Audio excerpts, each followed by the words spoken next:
Hello everyone and welcome back. I'm Mr. Cobalt, and in this video I'm going to be going over a couple of practice problems involving writing the ionic and net ionic equations for acid-base reactions. So the first thing you need to be able to do is be able to determine what the products are for the acid and base that you are given. And then the second step is you want to be able to identify the acid you have as a weak or strong acid. That might even be the first step, is identify as a weak or strong acid or base, and then go from there. So let's start with problem number one. We have our hydroiodic acid and we have barium hydroxide. And so we want to recognize that this is a strong acid. So hydroiodic acid is a strong acid. So this is going to separate or it's going to ionize completely in water. And this is a strong base. So these are going to react with each other. And so you're going to form your product by doing the inside and then the outside. So the two inside ones go together and the two outside ones go together. So if we do the outside ones, you have hydrogen and you have hydroxide. Those are going to go together and you're going to form water, H2O. And then you have your barium and your barium ion and your iodide ion. And those are going to go together and that's going to form your salt. So you have barium iodide, and that's going to be aqueous and liquid. Okay, so, and then this is aqueous, forgot to write that there. And so this is our balanced molecular equation. Well, let's double check to see if it's balanced. It's not quite balanced. So we need a 2 there because we need 2 iodides, 2 iodines. So now that's balanced. We have 2 hydrogen and we have 2 hydrogen here, so that's 4. So we need a 2 there. We have 1 barium, that's good.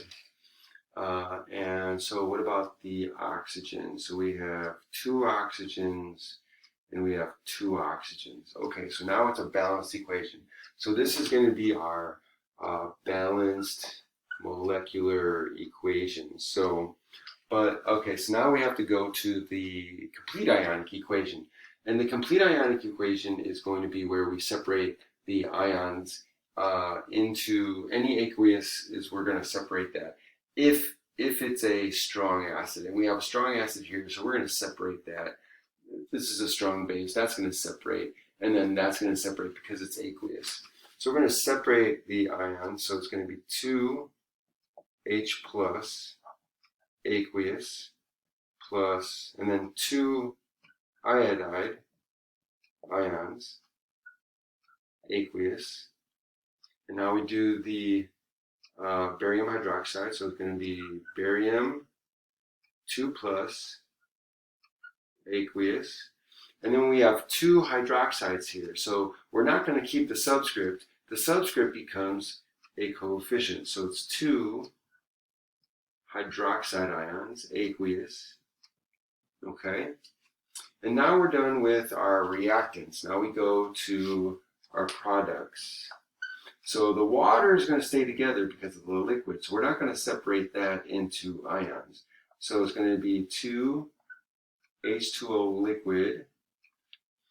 And then this is aqueous, so we're going to separate that into the ions. And so that's going to be barium 2 plus aqueous. And then we have 2 iodide ions. So we're not going to keep the subscript 2, we're going to write that as a coefficient. So it's 2 iodide ions, aqueous. Okay, so that's our complete ionic equation. So we have our complete ionic equation. And so now we just get rid of the spectator ions. And we only want to keep the ones that are involved in the reaction. So since water is the thing that's formed, whatever form the water is going to stay, everything else is going to go. And you can see that by looking at the ions and determining whether the ions are the same on both sides. So here I have two iodide ions, aqueous. I have two iodide ions, aqueous. And I have barium 2 plus aqueous, and I have barium 2 plus aqueous. So those are going to be my spectator ions. So get rid of those. And here I have my aqueous hydroxide, or my aqueous hydrogen or proton, and my hydroxide. And I have two of each. That's going to go together to form 2 water. So that's my reaction. So 2H plus aqueous plus 2 hydroxide aqueous, and those two are going to form 2 molecules of liquid water. And so that's this is my net ionic equation. And so this is these are the this is the net and complete ionic equation for this problem here. So what about this problem here? So here in this problem we have a weak acid, this is acetic acid, and you have your potassium hydroxide. And this is not going to separate completely in the water or in the reaction. So this is not going to separate. Very little of it is going to separate because it's a weak acid. So we're going to keep this together in our complete ionic equation because it's a weak acid. And then this is going to separate completely. So this is our strong base. This is going to react with this completely. And so again, we do the inside outside. So the potassium and the acetate is going to go together. And so that's going to be potassium and then C2H3O2, and that's going to be aqueous.